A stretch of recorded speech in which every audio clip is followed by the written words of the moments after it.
Hoy les vamos a presentar las prácticas cotidianas de los combatientes en la Guerra de los Mil Días en Santander, de 1899 a 1902. Esto es un extracto, bueno, es la videopresentación final que recogimos para extraer los puntos principales del trabajo que trabajamos en Estudios Sociales y Culturales 1. Esto es presentado por Juan Pablo Zapata, Cano, y mi persona, Juan Diego Rico Fernández. Bueno, el trabajo es una mirada pues, a los combatientes de la guerra en Santander, más precisamente la guerra de los Mil Días, esta guerra conocida como la más cruenta y la más sangrienta en la historia de Colombia, historiográficamente hablando, y bueno, estadísticamente hablando, en donde pues estas vivencias cotidianas del subalterno son generalmente minimizadas o invisibilizadas, debido a que pues no se explayan en las grandes contiendas o las grandes batallas, y esta óptica del subalterno pues realmente no tiene una incidencia importante porque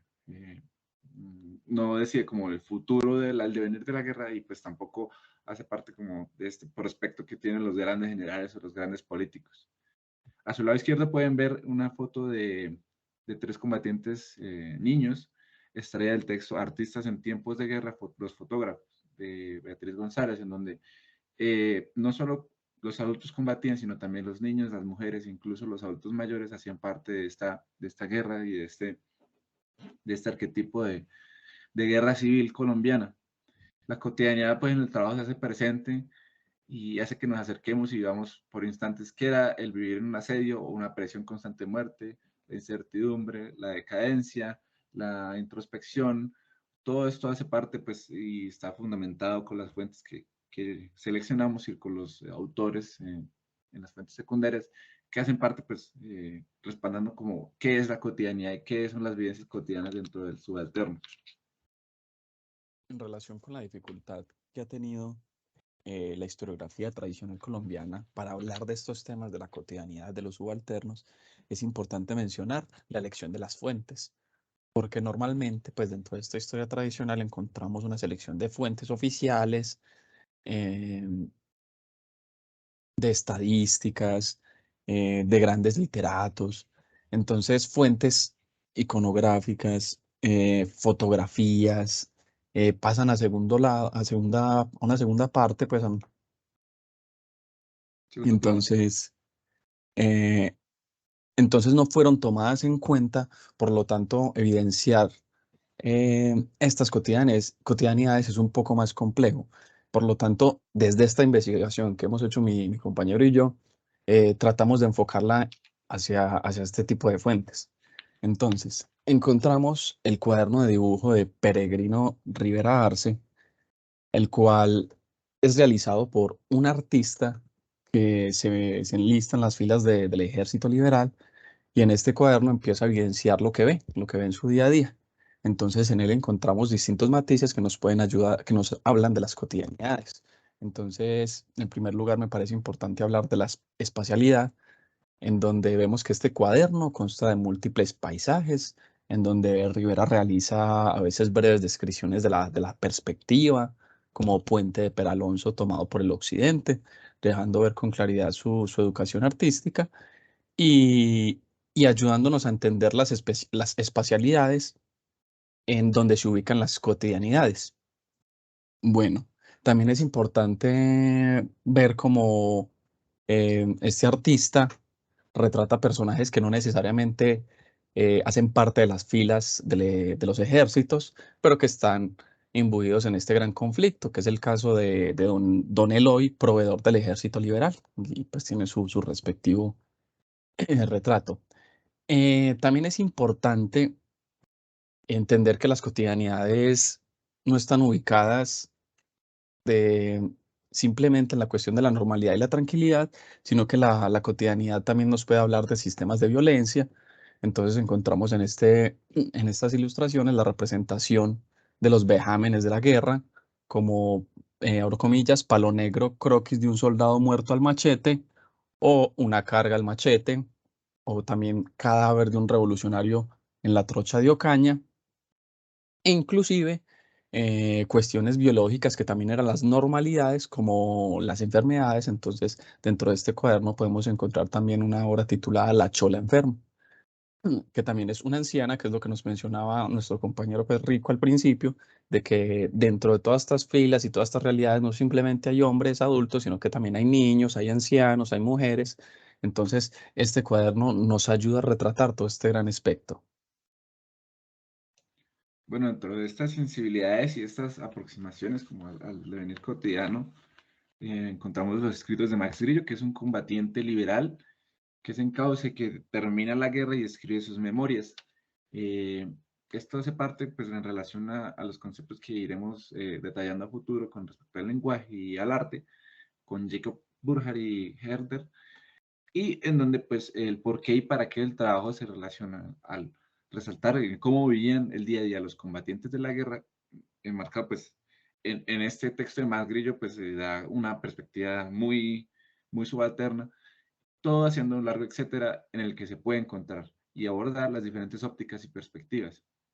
También los temas dan cuenta de que no solo los combatientes tuvieron el mismo devenir y que todo hace parte de un amplio espectro que permite conocer la guerra desde la óptica subalterna que dista de la mirada, como ya he hecho, de los grandes generales y batallas.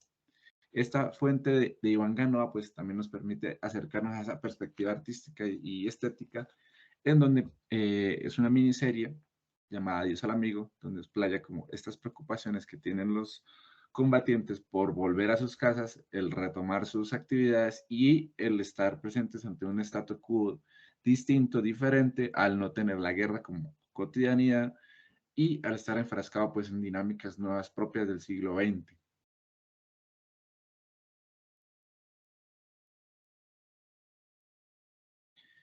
Ya dentro de los conceptos que podemos utilizar como parte del bastión que nos aproxima a estas cotidianidades, el lenguaje es importante. El lenguaje es importante porque se entiende como el concepto que transmite y expresa y que nos permite a partir de él apreciar los vínculos y organización del mundo en ese statu quo que se presenta durante la guerra y que está inserto en las dinámicas que afectan y permean los sentidos como la vista o el olfato. Este concepto de lenguaje nos permite también visualizar la extensión de la sensibilidad física y los parámetros de supervivencia, tan importante pues para los combatientes como para los incluso pues los generales, pero pues en este contexto, las vivencias del día a día de los combatientes de la guerra cruenta y decadente, los sentidos hacen parte que en cómo determinan el mundo no verbal y verbal que está enfrascado pues en esas fluctuaciones de la guerra.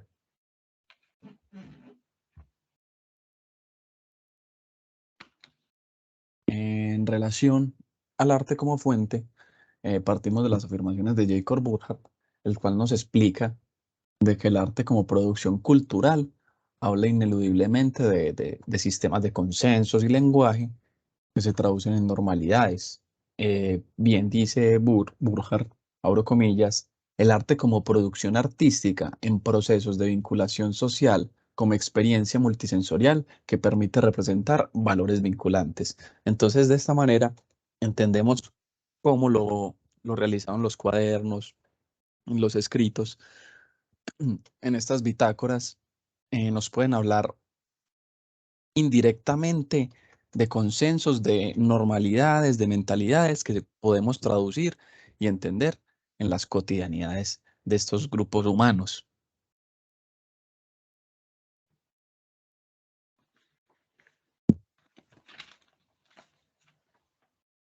¿Por qué es relevante explicar un proceso histórico? Entonces, este trabajo, eh, vimos la importancia en su distanciamiento con las líneas historiográficas tradicionales que mencionamos anteriormente en Colombia, mostrando una metodología distinta, otro tipo de metodología, a partir de la visibilización de los subalternos dentro de sus cotidianidades.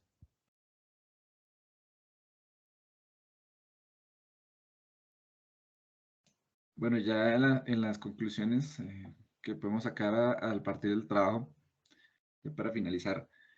la perspectiva subalterna pues es importante para apreciar todo el espectro de la guerra. Y entonces, esa pregunta surge a partir de esta conclusión. A través de las cotidianidades de los combatientes se puede apreciar una perspectiva macro de la guerra. Esto en relación a los conceptos pues erigidos y bueno, a las bases teóricas erigidas por Max Herring Torres, en donde la microhistoria pues también puede ser un aliciente importante dentro de este constructo del trabajo. También ver al combatiente como un actor de perspectiva posiciona análisis diferentes a la historia benevencial. Como lo habíamos mencionado, este se aleja de esta historia de las grandes guerras, de las grandes batallas, y que centra su mirada dentro del subalterno, del oprimido, de aquel que sufre la guerra dentro de las dinámicas y cuenta con una perspectiva totalmente distinta a la gente que mueve las fichas. Desde el ámbito metodológico, concluimos que las fuentes, de manera indirecta, permiten el rastreo de las cotidianidades a partir del gran espectro de posibilidades que ofrecen. También nos preguntamos entonces si esas cotidianidades de violencia al insertarse de manera generalizada en la cultura de Santander, afectan la cultura en sí misma. Bueno, muchas gracias. Esto sería nuestra presentación. Espero que haya sido muy amena para todos. Espero que el fin de año siente bien para todos y que sean unas buenas fechas. Muchas gracias.